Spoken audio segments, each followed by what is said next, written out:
अभी हम सभी परम पूज्य श्री गुरुदेव भगवान की दिव्य स्वर में संजीवनी मंत्र का श्रवण करेंगे। उसके पहले ध्यान की विधि हम सभी सुन लेते हैं। जय श्री गुरुदेव भगवान।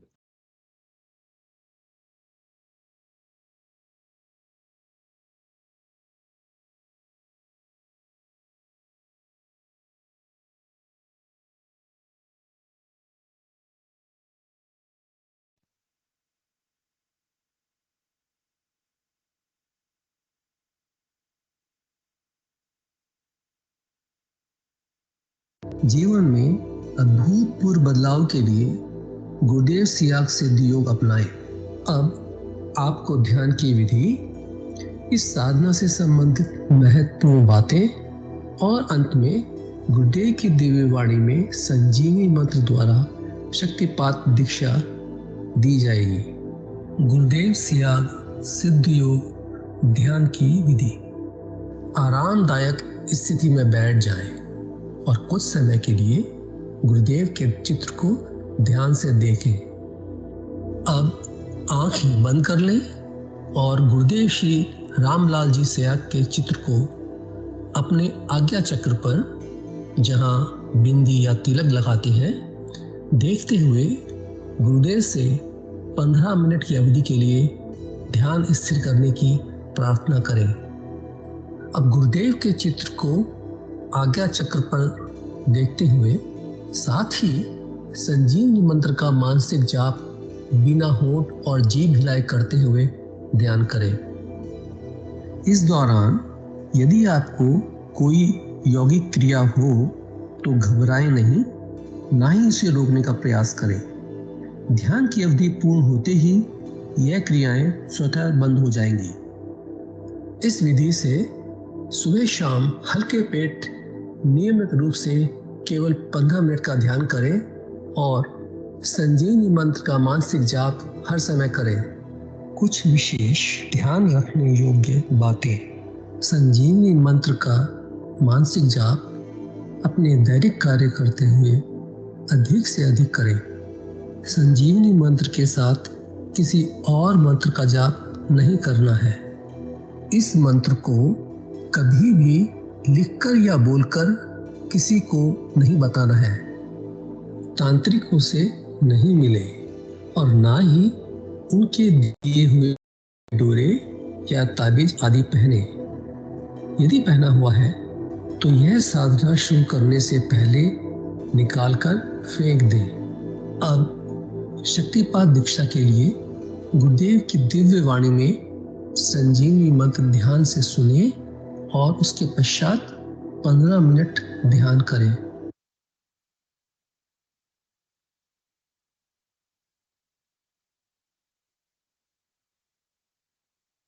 आप भी जो है ना, जो मैं मंत्र बताऊंगा उसको बोल कर या इशारे से किसी को नहीं बताओगे। रैदास ने कहा ना, अब कैसे छूटे नाम रट लगी।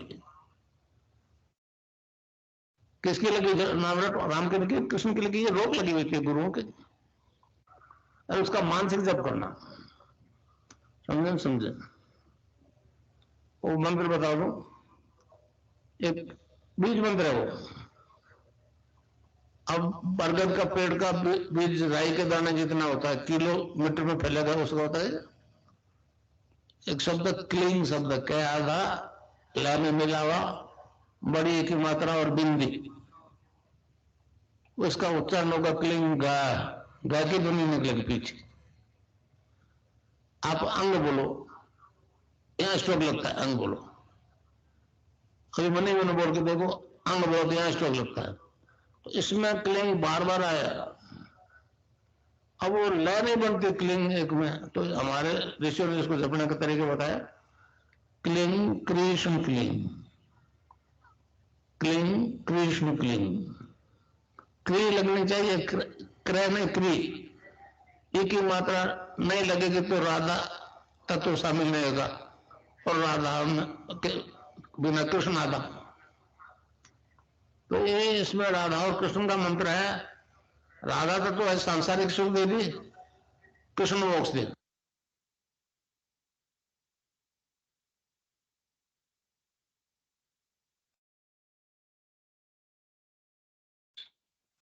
हम सभी, जय गुरुदेव भगवान, हम सभी परम पूज्य श्री गुरुदेव भगवान की दिव्य स्वर में संजीवनी मंत्र का श्रवण किए। अभी विनोद गुरु भाई जी को अनुरोध है, कृपया परम पूज्य श्री गुरुदेव भगवान की दिव्य लेख का पाठ करें।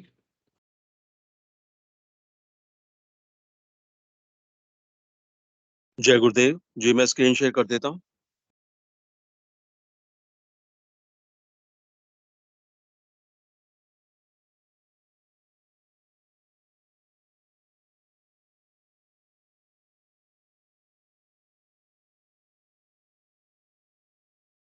जय गुरुदेव, जय दादा गुरुदेव, जय गुरुदेव सभी को। जैसा कि आप सब जानते ही हैं, गुरु शिष्य परंपरा में गुरु पूर्णिमा का दिन बहुत ही दिव्य, बहुत ही पवित्र और बहुत ही महत्वपूर्ण माना गया है।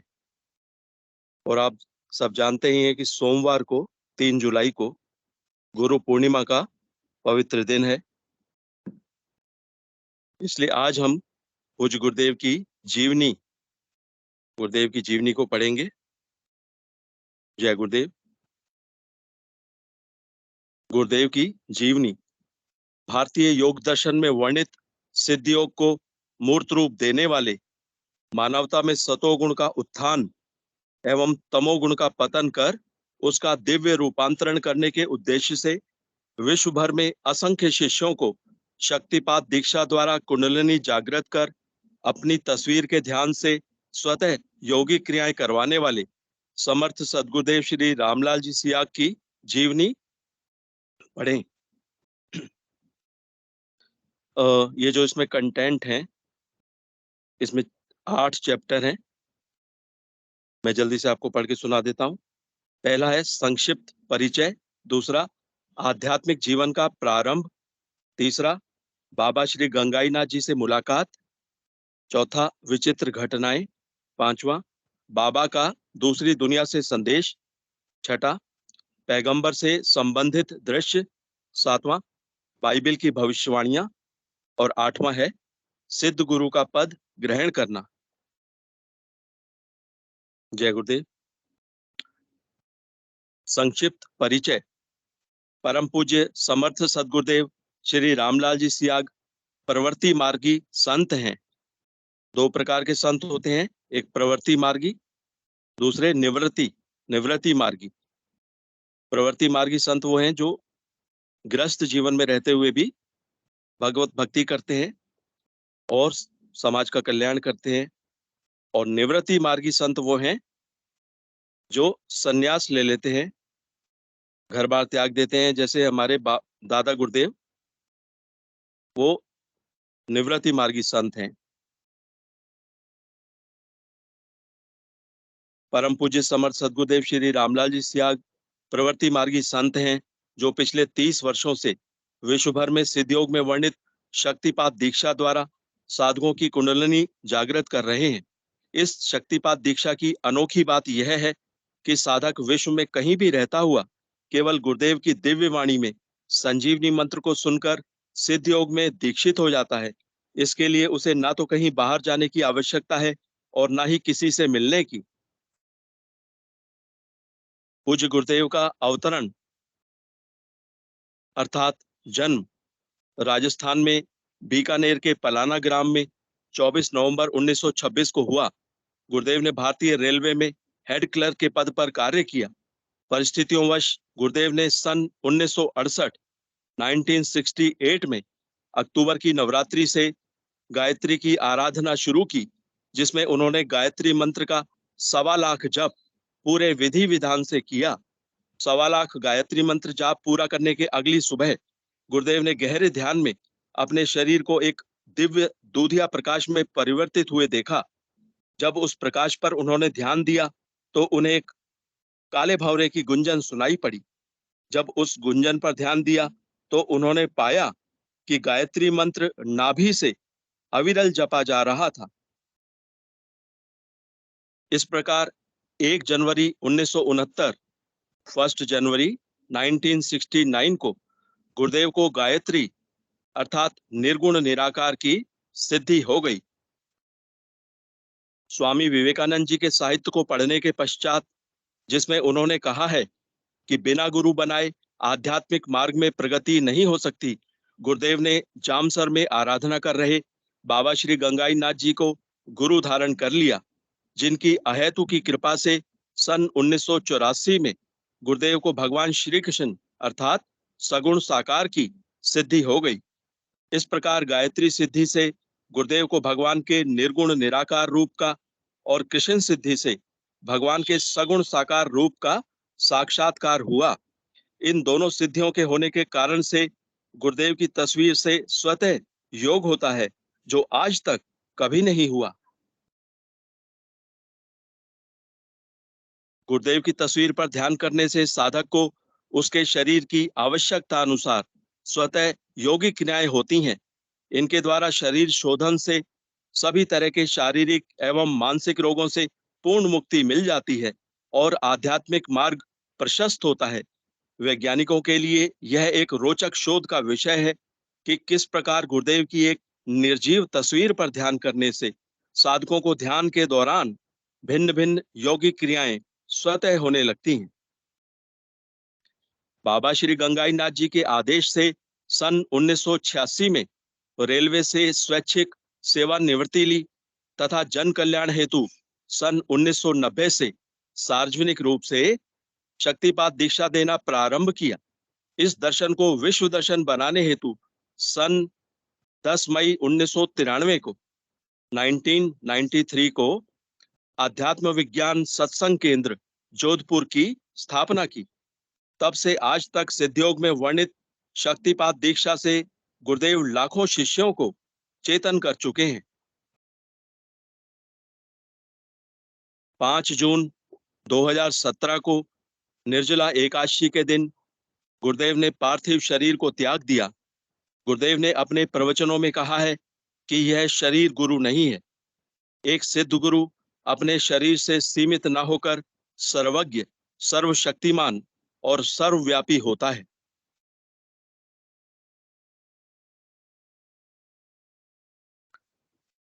आध्यात्मिक जीवन का प्रारंभ। सदगुरुदेव का अवतरण बीकानेर के पलाना ग्राम में 24 नवंबर 1926 को एक किसान परिवार में हुआ। गुरुदेव का बाल्यकाल उनके पिता की अकाल मृत्यु के कारण बहुत कष्टपूर्ण रहा। हाई स्कूल की पढ़ाई समाप्त होने पर गुरुदेव ने नौकरी की। गुरुदेव रेलवे में हेड क्लर्क के पद पर कार्यरत थे। विवाह उपरांत उनकी 5 संतानें, 1 पुत्री तथा 4 पुत्र हुए। 1968 में 1968 में अकारण ही गुरुदेव को मृत्यु से भय लगने लगा, जिससे उनकी तबीयत खराब हो गई। डॉक्टरों ने उन्हें देखकर कहा कि कोई रोग नहीं है। फिर उनके मित्र श्री राम दुबे ने उन्हें बताया कि उनको मार्केश की दशा चल रही है। गुरुदेव के पूछने पर कि मार्केश क्या होता है, दुबे जी बोले कि यह मृत्यु का सूचक है। गुरुदेव ने कहा कि मृत्यु तो सभी को आनी है। दुबे जी ने बताया कि हमारे धर्म में इससे बचने के उपाय भी हैं और गुरुदेव को 1.25 लाख गायत्री मंत्र जपने की सलाह दी। विधिवत 1.25 लाख जप करने का लक्ष्य था और इस प्रकार करीब 3.5 महीने का समय इस कार्य में लगा। इतने लंबे समय तक भी गुरुदेव की एकाग्रता और करुण पुकार की स्थिति निरंतर एक जैसी ही बनी रही। प्रातः 4 बजे उठकर 7:15 बजे तक, प्रातः 4 बजे उठकर 7:15 बजे तक और शाम को 7 से 9 बजे तक यह जप का कार्यक्रम आबाद गति से चलता रहता था। जिस दिन 1.25 लाख जप पूरे हो गए, उसके अगले दिन जप बंद कर दिया। परंतु आदतवश प्रातः ही ठीक 4 बजे नींद खुल गई। क्योंकि जप करना नहीं था, गुरुदेव आंख बंद किए बिस्तर पर ही लेटे रहे। सन 1968 की सर्दी में प्रारंभ होने वाली नवरात्रि से जप प्रारंभ किया था, अतः काफी सर्दी पड़ रही थी। गुरुदेव रजाई ओढ़े आंख बंद किए लेटे हुए थे। गुरुदेव रजाई ओढ़े आंख बंद किए हुए लेटे हुए थे कि उन्हें शरीर के अंदर नाभि से लेकर कंठ तक एक अजीब प्रकार की सफेद रोशनी ही रोशनी दिखाई दी। रोशनी के अलावा शरीर का कोई अंग जैसे लीवर, तिल्ली, फेफड़े, हार्ट आदि कुछ भी दिखाई नहीं दिया। गुरुदेव को यह देखकर अचंभा हो रहा था कि रोशनी आंखों से मिलती है, फिर यह अंदर कैसी रोशनी है? इसके अतिरिक्त ऐसी भयंकर सफेद रोशनी में भी कोई अंग क्यों दिखाई नहीं देता है? गुरुदेव ने जैसे ध्यान अधिक एकाग्र किया तो उन्हें भंवरे के गुंजन की आवाज सुनाई दी, जो कि नाभि में से आ रही थी। ज्यों-ज्यों गुरुदेव उस आवाज की तरफ एकाग्र होते गए, उन्हें स्पष्ट सुनाई देने लगा कि गायत्री मंत्र अपने आप ही अंदर जपा जा रहा है। उसको जपने वाला कोई नजर ही नहीं आया, फिर भी वह अबाध गति से निरंतर चल रहा है। गुरुदेव करीब 10-15 मिनटों तक यह सब देखते सुनते रहे और अपने मन में सोचते रहे कि कैसी विचित्र बात है कि रोशनी आंख से आती है और आवाज कंठ से, परंतु यह सब उन अंगों से बहुत नीचे ही कैसे सुना और देखा जा रहा है। करीब 5 बजे स्नान घर में नल का पानी जोर से फर्श पर गिरा तो ध्यान भंग हो गया। इसके बाद उठकर नित्य क्रम से निवृत्त होकर गुरुदेव अपने कार्य पर चले गए। परंतु इसके बाद एक ऐसा परिवर्तन आ गया कि गुरुदेव पान, सिगरेट, चाय आदि का प्रयोग करने में पूर्ण रूप से असमर्थ हो गए। इनके इस्तेमाल का ख्याल आते ही उन्हें बहुत भयंकर घबराहट होने लगती थी। इस प्रकार चाहते हुए भी इन वस्तुओं का इस्तेमाल करना असंभव हो गया। किसी के साथ खाना खाते और जीवन के किसी भी क्षेत्र में उन्हें थोड़ा सा भी झूठ बोलते हुए बहुत भारी घबराहट होती थी। एक विचित्रता गुरुदेव के शरीर में आ गई कि जीवन के किसी उद्देश्य पर अगर वो अपना दिल दिमाग अधिक एकाग्र होकर सोचने लगते तो उसका स्पष्ट परिणाम टेलीविजन की तरह बहुत पहले स्पष्ट नजर आ जाता और आगे चलकर वह घटना ठीक वैसे ही घटती जैसे उन्हें दिखी थी। इस प्रकार करीब साल भर तक उन्हें असंख्य प्रमाण निरंतर मिलते ही गए और सभी भौतिक जगत में ठीक वैसे ही घटित होते चले गए जैसे उन्हें दिखे थे। इस संदर्भ में गुरुदेव ने जब पुराणों और शास्त्रों में पारंगत कुछ पंडितों से परामर्श किया तो उन्हें बतलाया गया कि वास्तव में उन्हें गायत्री की सिद्धि प्राप्त हुई है। उन्होंने उन्हें भौतिक जीवन में निरंतर आ रही कठिनाइयों को दूर करने के लिए उस शक्ति का प्रयोग करने का परामर्श दिया। गुरुदेव ने उनकी राय पर ध्यान देने से मना कर दिया। इस प्रकार 1 जनवरी 1969 1 जनवरी 1969 को गुरुदेव को गायत्री सिद्धि हुई, अर्थात निर्गुण निराकार की सिद्धि। शब्दों के एक पुंज में अर्थात मंत्रों में, शब्दों के एक पुंज में ऐसी विचित्र सामर्थ्य और शक्ति होती है, उसकी गुरुदेव ने कल्पना भी नहीं की थी। अतः जिज्ञासावश उन्होंने फिर आराधना करने की सोची और उस बड़ी शक्ति की आराधना करने का निर्णय लेकर आराधना प्रारंभ कर दी। भगवान श्री कृष्ण की तस्वीर गायत्री की तरह सामने रखकर कृष्ण के एक बीज मंत्र का जप प्रारंभ कर दिया।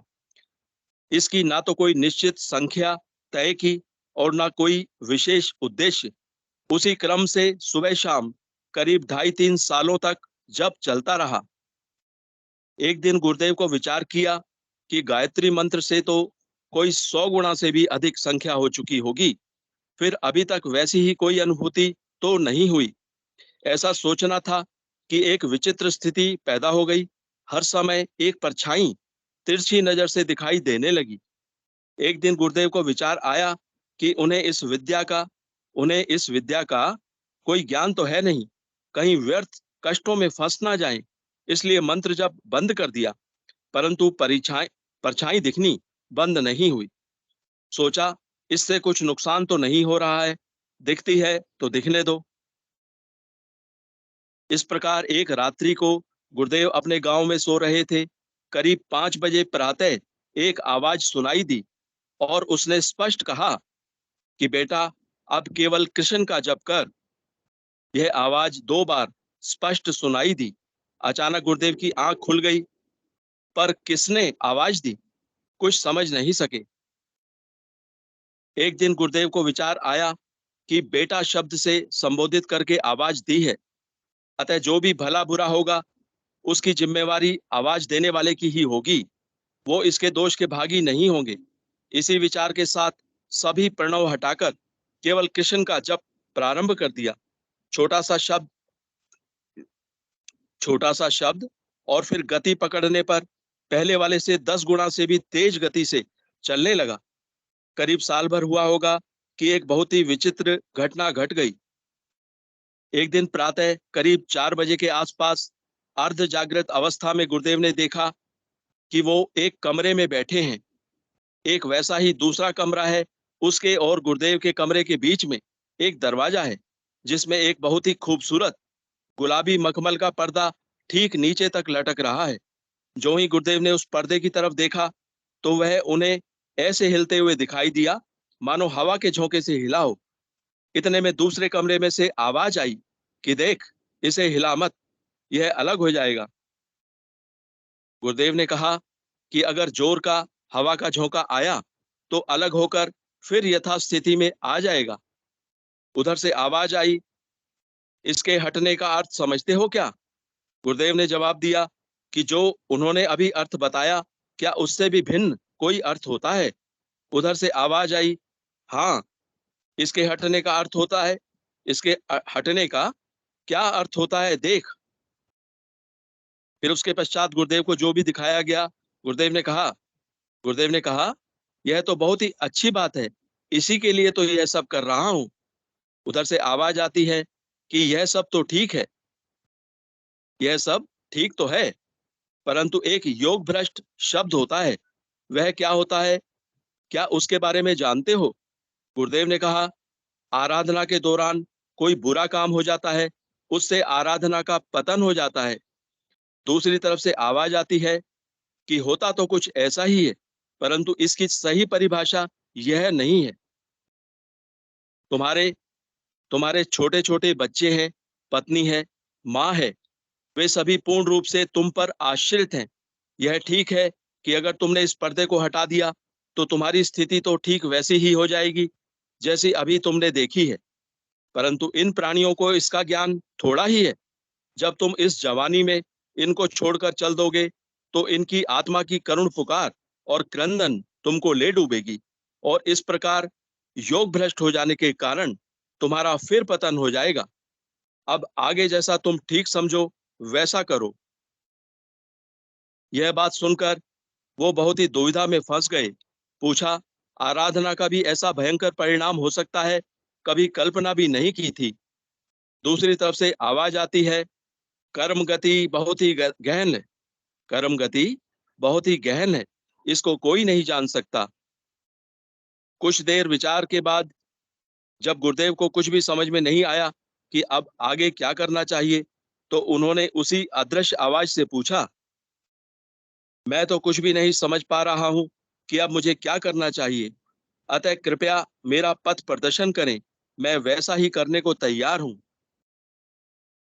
इस प्रकार उनके प्रार्थना करने पर दूसरे कमरे में से आवाज आती है कि जब यह हिल चुका है तो अपने निश्चित समय पर अपने आप हट जाएगा।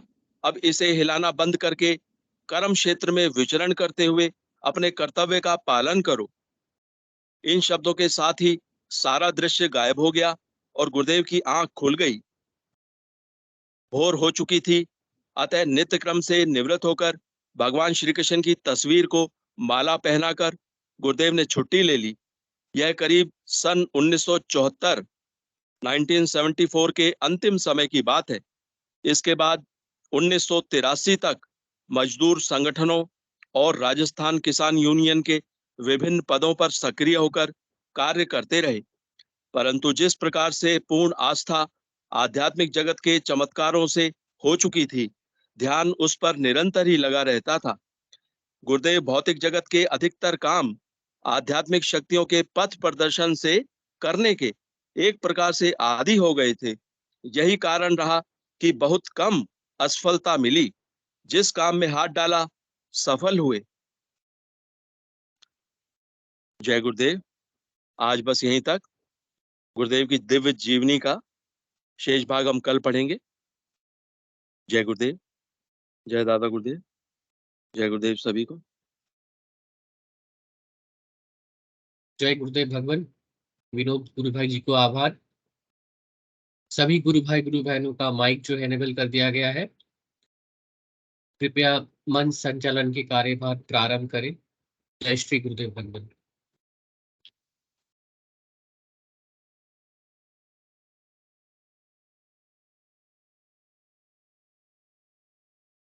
जितेंद्र गुरु भाई से अनुरोध है, कृपया मंच पर। जितेंद्र जी गुरु भाई, जय गुरुदेव।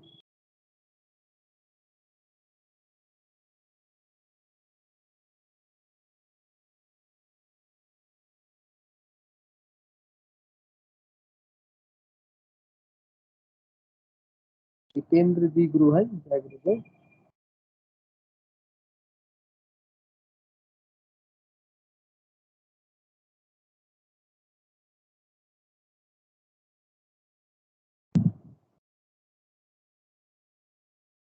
जय गुरुदेव। जितेंद्र जी गुरु भाई, कृपया मंच का संचालन करें। जय गुरुदेव।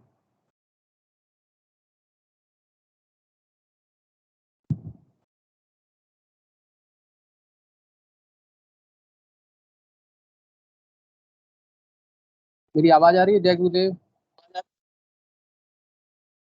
जय गुरुदेव भाई साहब, आ रही है आवाज तो। जितेंद्र यस जी हैं क्या आज मीटिंग में? है तो सही। यस यस, गुरु भाई आप कीजिए तब। जय गुरुदेव। जी जी, मैं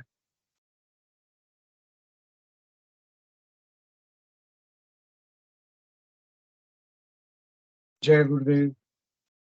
अध्यात्म विज्ञान सत्संग केंद्र जोधपुर के संविधान एवं उनके नियमानुसार चलने वाले सामूहिक गुरु चर्चा एवं सामूहिक ध्यान के कार्यक्रम में आप सभी का स्वागत है। गुरुदेव सियाग एक मंत्र देते हैं जो आपने अभी सुना था दिव्य लेखनी से पहले, और हमें 2 टाइम ध्यान करना होता है, सुबह शाम 15-15 मिनट। उस मंत्र का 24 घंटे मानसिक जाप करना होता है और ध्यान हमें 2 बार करना होता है। सिर्फ इतना करने से शरीर में कुंडलिनी शक्ति होती है, वो चेतन होकर योग करवाती है और उससे सभी तरह की बीमारियां ठीक हो रही हैं। एड्स, कैंसर सहित समस्त असाध्य रोग जो मेडिकल साइंस में इनक्योरेबल माने जाते हैं, वो भी इसमें सहज रूप में ठीक हो जाते हैं। इसका दार्शनिक सिद्धांत है कि कुंडलिनी शक्ति, जिसको हम बाहर राधा सीता पार्वती कहते हैं, वो शक्ति रीढ़ की हड्डी के अंतिम सिरे में सुषुम्ना नाड़ी के अंदर 3.5 आंटे लगाकर अपनी दुम को मुंह में दबा के सुषुप्त अवस्था में रहती है। वो चेतन होने के बाद, क्योंकि उसका सीधा संपर्क सुषुम्ना से है और सुषुम्ना का सीधा संपर्क हमारी रीढ़ की हड्डी से है, तो रीढ़ की हड्डी से शरीर का हर अंग जुड़ा हुआ है, तो फिर वो उस बीमारी को ठीक करने के लिए उपयुक्त योग क्रिया, बंध, आसन, प्राणायाम इत्यादि करवाती है और वो बीमारी ठीक कर देती है। तो इस तरह एक बहुत सरल पद्धति है जिसमें सभी तरह के नशे छूट जाते हैं, सब बीमारियां छूट जाती हैं एवं मनुष्य में एक आनंद का और सफलता का रास्ता खुलता है। जी, यह कार्यक्रम सुबह 5 बजे एवं शाम को 7 बजे रोज आयोजित किए जाते हैं। आप भी इस कार्यक्रम को संचालन में अपनी भागीदारी व्यक्त कर सकते हैं। चलिए अब हम कार्यक्रम को शुरू करते हुए मैं सभी से निवेदन करूंगा कि कृपया अपनी कोई अनुभूति या जिज्ञासा हो तो मंच पे साझा करें, अपना हैंड रेज करें और अपनी बात रखें। जय गुरु।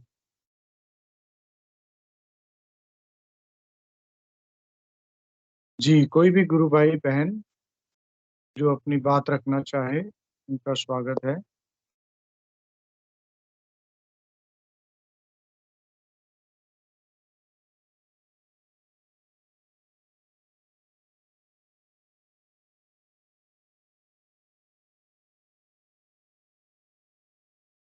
चलिए, जब तक कोई नहीं आते हैं, मैं गुरुदेव की बात ही वापस दोहराता हूँ जो आज की लेखनी में हमने सुनी।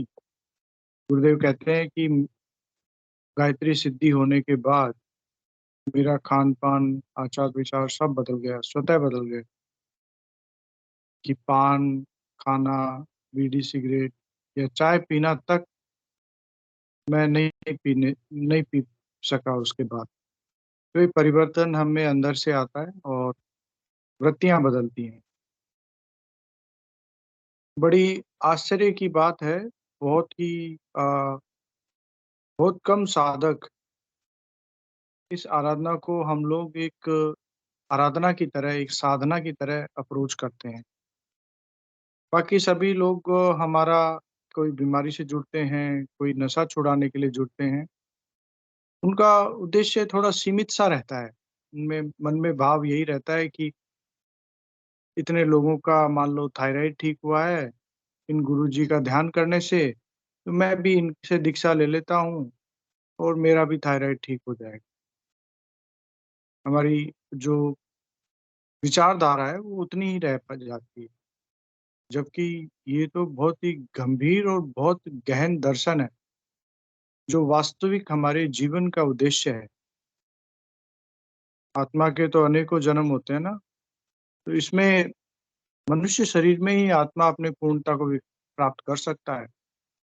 मनुष्य दोराहे पे खड़ा है, ऊपर चला गया तो मुक्ति, नीचे चला गया तो 84 लाख दंड। ये गुरुदेव के स्पीच के वाक्य हैं। तो हम इस दर्शन को ना समझ के मतलब देखिए इसमें भाई गुरुदेव ने कभी ये सोच के आराधना नहीं की कि मेरी चाय छूट जाए या मेरे में ये परिवर्तन आ जाए या मेरे में कोई इस तरह का विशेष बदलाव आ जाए, परंतु ये सब उनके साथ स्वतः हुआ। तो इसी तरह हमें आराधना पे फ़ोकस करना चाहिए और आराधना को कैसे हम सघन करें, उस पे विचार और उस पे चिंतन हमें करना चाहिए।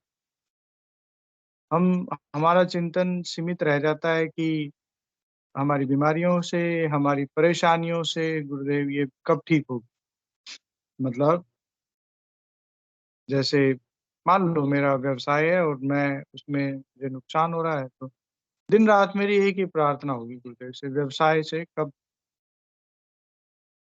कब मुझे इसमें फ़ायदा होगा?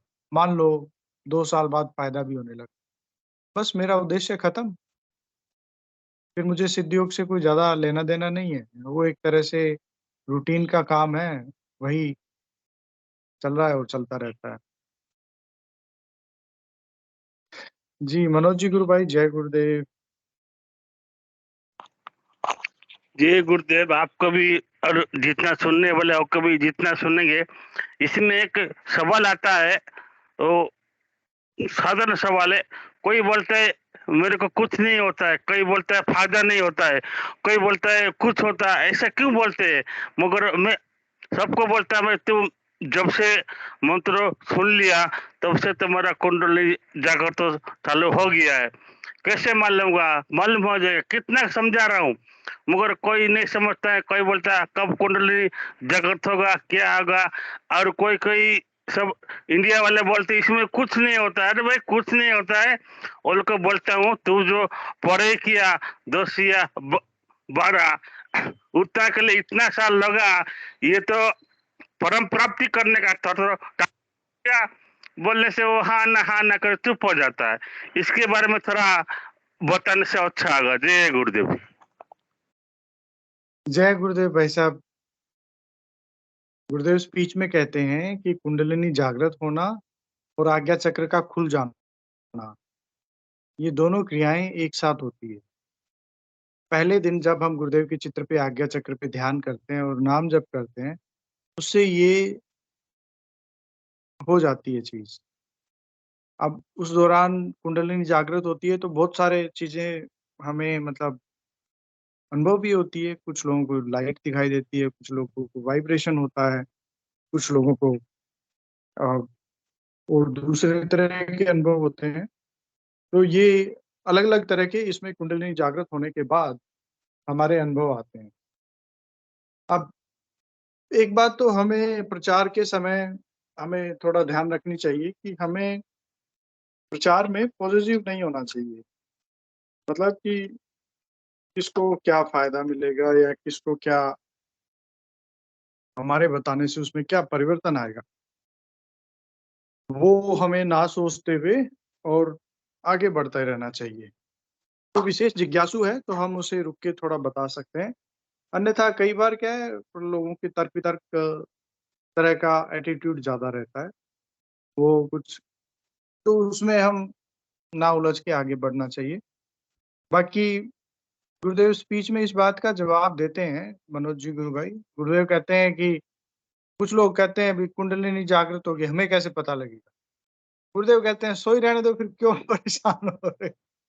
फिर गुरुदेव एक लाइन और बोलते हैं आगे, आपको क्या दुनिया को पता लगेगा? आपके पड़ोसी बोलेंगे कि इसको क्या हो गया है? इसमें इतने बदलाव कैसे आ गए? आपका खान-पान, रहन-सहन, आचार-विचार सब बदल जाएँगे। तो ये कुंडलिनी शक्ति जागृत होके इस आराधना में जब हम प्रवेश करते हैं, तो हमारे अंदर ये सब परिवर्तन आते हैं और ये हम किसी को भी बता सकते हैं कि आप इस तरह आराधना करो और हमारी जागृत हुई है, आपकी भी हो जाएगी। तो इस तरह हम इसको कह सकते हैं गुरु भाई। उम्मीद है आपके प्रश्न का उत्तर मिला। जी, मनोरमा गुरु भाई ने हैंड रेज़ किया है, मैं आपका स्वागत करूँगा गुरु भाई।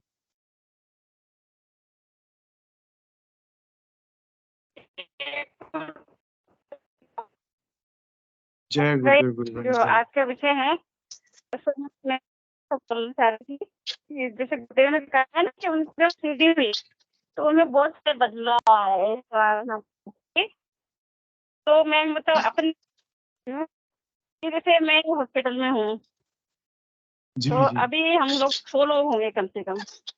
जब हुँ, हुँ। तो मुझे मैं मतलब ना तो मैं किसी से लड़ सकती हूँ, मैं किसी पे गुस्सा कर सकती हूँ और जहाँ जाऊँ मतलब मुझे काम मतलब मुझे इतना तकलीफ होती है कि सब लोग मतलब ऐसे काम में से छोड़ देते हैं जैसे कल उनको आना ही नहीं है। तो मैं सब हुँ, जगह उनको क्या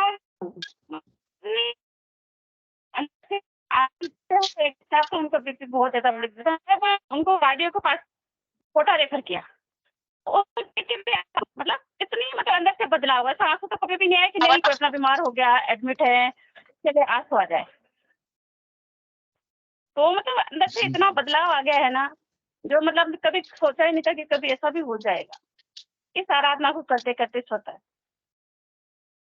तो यही मैं बता रही थी इसमें तो मतलब अपने को तो कुछ नहीं करना, गुरुदेव ने जो 2 चीजें हमें बताई है बस वही करनी है, सब कुछ अपने आप हो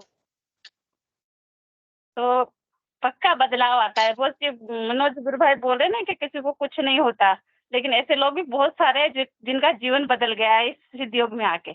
उनको एक नया जीवन गुरुदेव ने दिया है जिसकी उन्होंने कभी कल्पना भी नहीं की थी। तो उनमें से मैं भी एक हूँ। जी, गुरु बहन, ये एक्चुअली मतलब ये विषय अक्सर आता ही है, हम इस पे चर्चा करते ही हैं कि कुछ लोगों को रिज़ल्ट बहुत तेज़ी से मिलता है, कुछ लोगों को बहुत धीमी गति से मिलता है। तो गुरुदेव स्पीच में कहते हैं कि जैसे जिसके प्रारब्ध है, उसके हिसाब से उनको परिवर्तन मिलता है। लेकिन हमारी इंटेंसिटी इसके प्रति तीव्र होनी चाहिए। जैसे मतलब कुछ रोगी अगर आता है, वो पहले दिन ही बोल दे कि मेरे तो आज योग नहीं हुआ, मैं तो ठीक नहीं हो पाऊँगा। दूसरा भाव क्या हो सकता है कि भई इतने सारे लोगों को ठीक हुआ है, मुझे आज नहीं हुआ योग तो कोई बात नहीं, कल होगा, परसों होगा, शायद मुझे और इसकी इंटेंसिटी बढ़ानी चाहिए और नाम जप करना चाहिए। तो इस तरह के जब हमारे भाव होते हैं, दरअसल मतलब आप आप और हम लॉजिकली भी सोचें कि उस परम सत्ता के लिए तो हम सब समान हैं। कोई भी बहुत अधिक, कोई भी बहुत कम नहीं है और हम सभी उस पे बराबर का अधिकार रखते हैं।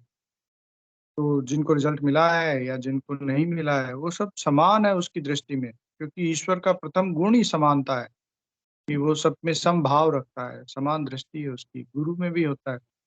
गुरु को सभी प्रिय होते हैं और इनफैक्ट मैं तो ये कहूँगा कि जिन लोगों का ध्यान नहीं लगता है, जो लोग आराधना में इतना अच्छा नाम जप नहीं करते हैं, उनकी चिंता गुरु को ज़्यादा रहती है कि चलो बाकी तो मतलब आगे ठीक चल रहे हैं, ये जो पीछे नालायक हैं, इनका क्या किया जाए? इनको कैसे सुधारा जाए? जैसे मास्टर जी हाँ, सबसे कमजोर बच्चों के लिए ज्यादा चिंतित होते हैं क्लास में कि इनको कैसे पास होंगे ये, उस पे ज्यादा प्रयास करते हैं मास्टर जी। चलिए जी, बुद्धि जी भाई साहब ने गुरु हैंड भाई रेज एक किया है। मतलब हाँ अच्छा जी, हाँ ये जी, मतलब बताइए। जैसे माँ के अगर 5 बच्चे हैं तो वो जैसे माँ किसी भी बच्चे में भेद नहीं करती ना, सेम वही वाली स्थिति गुरुदेव, मतलब हर शिष्य उनको उतना ही प्रिय है। जो कोटा का एक प्रोग्राम है ना आईएल का, उसमें मैंने देखा लाइव, तो मैंने कभी ऐसे गुरुदेव के पैर नहीं छुए, लेकिन मैंने उसमें देखा गुरु भाई मतलब एक एक शिष्य मतलब गुरुदेव के पैर छूता, और गुरुदेव का प्रेम हर शिष्य के प्रति मतलब उतना ही गहरा है, चाहे वो नेता हो, चाहे वीआईपी ड्रेस से पहना हो, या एकदम या मेला कुचले कपड़े पहने हो, लेकिन मैंने उस चीज को इतना बारीकी से देखा उस वीडियो को कि गुरुदेव का प्रेम मतलब हर शिष्य के लिए उनकी आंखों में झलक रहा था। उस वीडियो को मैंने इतना ध्यान से देखा, कई बार देखा, तो उनका प्रेम हर शिष्य के लिए बहुत मतलब गहरा है। वो तो हमारा खाली भ्रम है कि हमें ये नहीं हो रहा, वो नहीं हो रहा, उनके लिए तो सब समान है। जय गुरुदेव। जी गुरु बहन, बहुत अच्छी बात बताई आपने। मेरे पास भी 1-2 वीडियो पड़े हैं पुराने, मैं उनको खोज के और आप सभी के साथ साझा करूंगा। शायद वो आईएल में प्रोग्राम हुआ था, उसी के हैं कोटा के। तो मैं आप सभी के साथ आने वाले कार्यक्रम में साझा करूंगा। जी बुद्धि जी भाई साहब, जय गुरुदेव। भाई साहब जय गुरुदेव। अभी मेरा बोलने की तो इच्छा नहीं थी, लेकिन आप वो गुरुदेव वाली बात बोले, नाम जप वाली, तो उसी पे मैं बोलना चाहूँगा। गुरु भाई मेरा जी क्या है कि मतलब प्रयास करता हूँ, लेकिन उतना नाम जप हो नहीं पाता है ना। पर एक चीज़ मैंने जो है ना मतलब मैं ऑब्ज़र्व करता हूँ कि जैसे गुरुदेव जो है ना उसकी उन गुरुदेव की पूरी कृपा है गुरु भाई। मतलब मेरा जो मैं कोई बड़ाई नहीं कर रहा, लेकिन मुझे लगता है कि हर समय मुझे कुछ भी चीज़ याद नहीं रहती है। मतलब हमेशा कभी-कभी मैं सोचता हूँ कि यार ऐसे कैसे काम चलेगा? मतलब हमेशा गुरुदेव का कुछ न कुछ जो है ना वो कोई काम करना, मतलब कोई वही सब गुरु भाई हमेशा वही चीज़ रहती है। मैं मन मार के कुछ जो है वो घर का काम करता हूँ, बाकी गुरुदेव पता नहीं गुरुदेव की जो इच्छा है वो तो गुरुदेव ही जाने, मैं तो नहीं जान भाई, हम तो उस चीज़ को समझ नहीं पाते। पर ये है तो गुरु भाई ये चीज़ जो है ना आप मानवीय प्रयास से नहीं कर सकते। मतलब मानवीय प्रयास से आप कोई भी परिवर्तन या कोई भी चीज़ जो है आप कर नहीं सकते किसी भी तरह का। तो अब गुरुदेव किस तरह से क्या ये करते हैं वो तो गुरुदेव ही जानते हैं गुरु भाई। परिवर्तन आता है, निश्चित रूप से परिवर्तन आता है। हम क्या है कि हम मतलब कुछ जो है वो ऐसे परिवर्तन होते हैं जो बिल्कुल सामने दिखते हैं, कुछ जो है सूक्ष्म स्तर पे परिवर्तन होते हैं। तो ऐसा नहीं है, हम सब गुरुदेव की शरण में हैं और गुरुदेव सबके ऊपर कृपा कर रहे हैं, है ना? और हमें केवल इस आराधना में जो है आगे से आगे बढ़ते जाना है, हमें कुछ नहीं सोचना कि किसको क्या हो रहा है, क्या नहीं हो रहा है, हमें योग हो रहा है कि नहीं हो रहा है, हमें हमारा नाम जप कितना हो रहा है। हम केवल प्रयास करें और गुरुदेव के ऊपर विश्वास रखें गुरु भाई। इस आराधना में किसी को भी मतलब किसी भी तरह से निराश होने की या बिल्कुल ये ज़रूरत नहीं है, हमारे गुरुदेव समर्थ है, सर्व सक्षम है, सब चीज़ें मतलब जो है वो गुरुदेव ही है हमारे, जो समझिए आप। इस ब्रह्मांड में जो है गुरुदेव से बड़ा कोई नहीं है और गुरुदेव ही सब कुछ है। जय गुरुदेव गुरु भाई। भाई साहब, बहुत अच्छा आपने बताया और आनंद आ गया। इस मतलब एक छोटा-सा बात है कि मेरे साथ होती है ये चीज़ कि वैसे तो हमें इस सेशन से मतलब कोई ज़्यादा आंतरिक रूप से लगाव नहीं है, लेकिन फिर भी किसी दिन मेरी ड्यूटी होती है कोई एक्टिविटी को लेके और मैं कर नहीं पाता हूँ, तो मुझे बड़ा आत्मग्लानि का अनुभव होता है कि यार गुरु के सेवा या गुरु का कार्य ही तो है ये। इसको यदि हम मतलब इसके लिए समय नहीं निकाल पाएँ, तो बाकी जीवन के सब कार्य बेकार है। और मैं मतलब पहले से ज़्यादा प्रयास करता हूँ कि मेरी जो भी मेरी इसमें जैसे आप सभी को पता है कि हमारी एक टीम है और हम सभी अपनी-अपनी इसमें ड्यूटी देते हैं बस, बाकी कार्यक्रम तो गुरुदेव का है।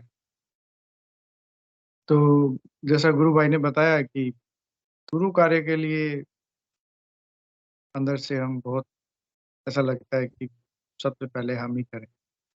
चलिए सेशन का समय हो गया है। मैं और कोई गुरु भाई-बहन यदि बोलना चाहे तो उनका स्वागत है। अन्यथा मैं हिंगू जी गुरु भाई से निवेदन करूँगा कि मंच पे आएँ और गुरुदेव के श्री चरणों में सेशन को समर्पित करें। जय गुरुदेव।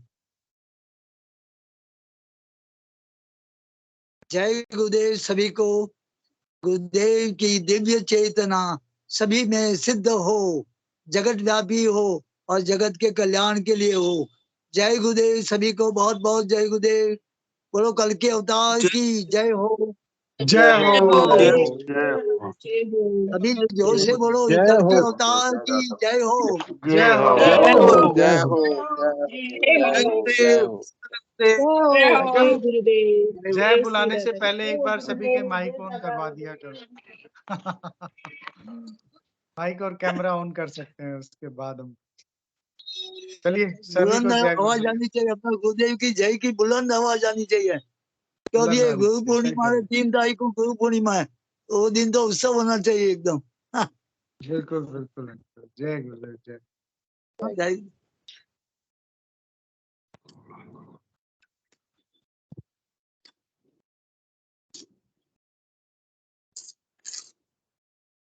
हाँ? अवतार की जय हो। जय हो। जय हो।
मिश्रा जी बेटी सोनू मिश्रा।